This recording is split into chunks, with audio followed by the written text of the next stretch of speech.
Welcome to the Go Big with Gib podcast, where we talk to professionals, business owners, and entrepreneurs about their big wins.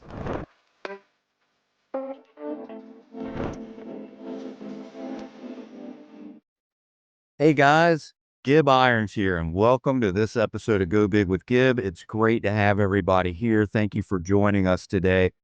Today, I want to give you an update on Health Wealth Capital, and I want to talk about the progress that we've made since we started raising for this fund back in November of 2024. First of all, I'd like to share, I'm very pleased to report that we have already raised $4 million.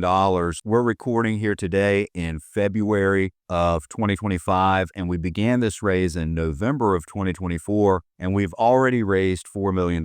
So right now, we're averaging about $4 million raised every 4 months, and we're getting ready to start our next raise to get us to a total of $8 million raised. Let me talk a little bit through the deal with you for those of you that may not be familiar with it. Irons Equity, my real estate investment firm, decided to partner with Health Wealth Capital back in October of 2024. We actually physically launched the raise in November of 2024, and we raised through the months of November, December, January, and up until about a week ago. I'm really excited to say that the first 4 properties are going to close. We've got 2 closings occurring next week, which is the last week of February, and we've got 2 closings that are set to occur during the first week of March. So we will have acquired the first 4 buildings by March the 7th. And in other exciting news, we've also got 7 additional properties under LOI, which means a letter of intent. That means that we're working on negotiating a PSA, a purchase sale agreement for those 7 properties. So right now, the current plan is to have 11 properties, 11 medical real estate offices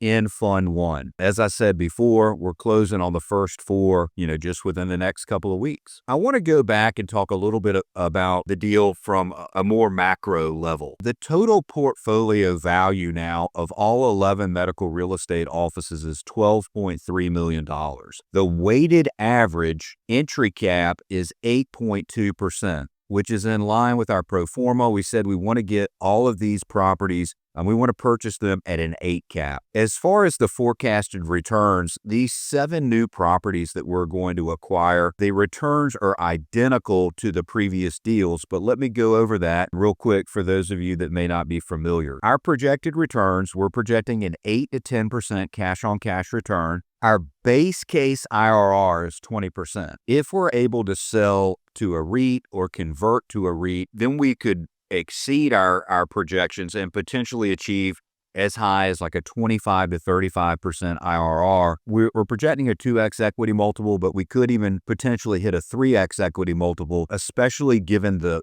pace that we've begun the process at. The total equity required for the first 11 properties is $8 million.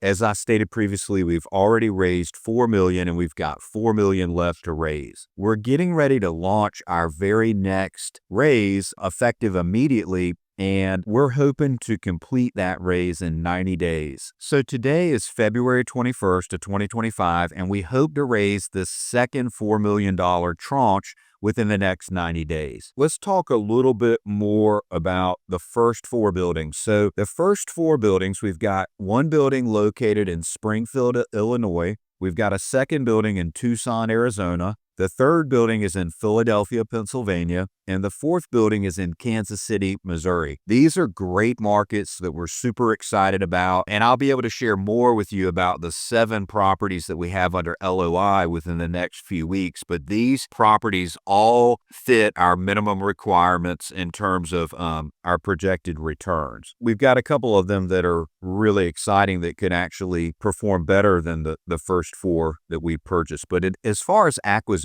go, we're getting about 15 to 20 leads every week. Out of those 15 to 20 leads, we're actually underwriting 2 to 3 of those properties every single week. The good news is that at this pace, we may be able to accelerate the timeline of the deal and exit sooner than the 5-year projected hold. This episode of Go Big with Gib is brought to you by Irons Equity. At Irons Equity, we specialize in helping investors like you Create long-term generational wealth and save money on taxes through recession-resistant real estate investments that create passive income for you and your family.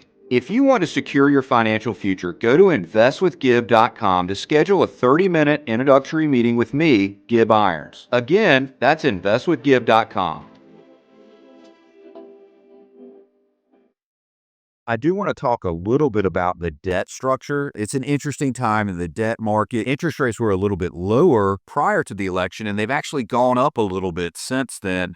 So for that reason, and in anticipation of a potential interest rate decrease, what we have done is we've gone with a floating rate loan. And it's going to be a floating or variable rate for 18 months. But we have the ability to call the interest rate and lock in an interest rate that same day. So at any point, if rates drop, into the sixes, for example, we could go ahead and lock in a fixed interest rate at that time. So it's a really interesting debt product where we're variable for up to 18 months, but have the ability to convert to a fixed at any time within that 18-month period. We're going to do interest only for 12 months, and we had originally underwritten the deal as if we were going to have a fully amortized loan from the very beginning. So what that does, by having interest only during the first 12 months, it significantly increases our cash flow, which is another benefit to our investors. Now, for those of you that don't remember, we're doing 65% loan to value on these properties, which is a very low leverage type of a deal, which tends to be a more conservative approach. However, on a couple of the properties, we've been able to negotiate a 67.5% loan to value. So just that extra 2.5% boost returns a little bit higher and increases our internal rate of return. Current market conditions, the interest rate will be SOFR plus 2.75. So we're looking at like a 7% interest rate, maybe 7.1% as the initial starting interest rate. Again, if we can lock in an interest rate in the sixes, we would be thrilled. I also wanted to share, we are now accepting 1031 exchange money. And so for those of you that have a really big exit coming up, you're going to have,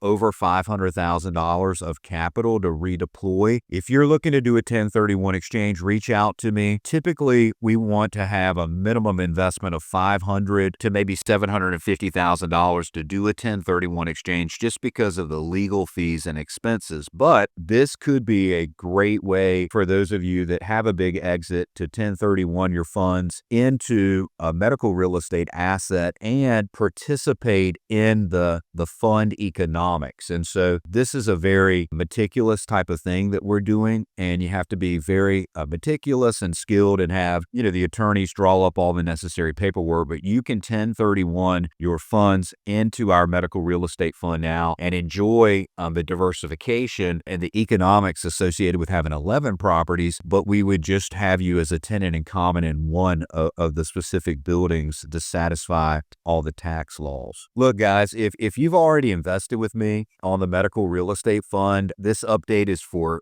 you to hear what we're doing and just to hear the excitement of everything we've got going on. But if you have not already invested with us on the medical real estate fund, reach out to me. As I stated before, we're going to raise an additional $4 million to bring the total raise to $8 million. You would be investing in 11 medical real estate offices, and that's some really good diversification. This deal offers excellent cash flow, a ton of downside protection in terms of we've got private equity backed dental practices and medical practices. If the medical tenant can't pay their rent, we've got private equity companies that are signing guarantees that are there to provide rent in the event that takes place. I think that out the gate, the fund is doing much better than we ever expected. The potential upside is that we are able to get to $10 to $15 million in net operating income earlier than the projected 5-year hold. And if we could do that in 3 years, this deal really could be, a home run for all of us. So thanks again for joining us today. It's always great to have you. I look forward to seeing you next time.